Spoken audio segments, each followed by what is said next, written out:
How to turn on or turn off incognito mode on UC browser app. Hello guys, so in today's video I'm going to show you how to enable or disable incognito mode on UC browser. First thing you have to do, go to UC browser. This is the home page as you can see.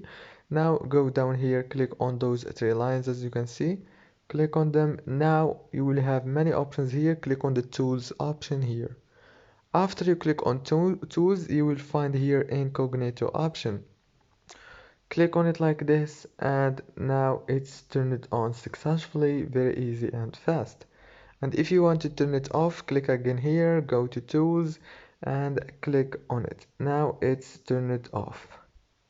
If this video was helpful, please don't forget to like and subscribe, and thank you for watching.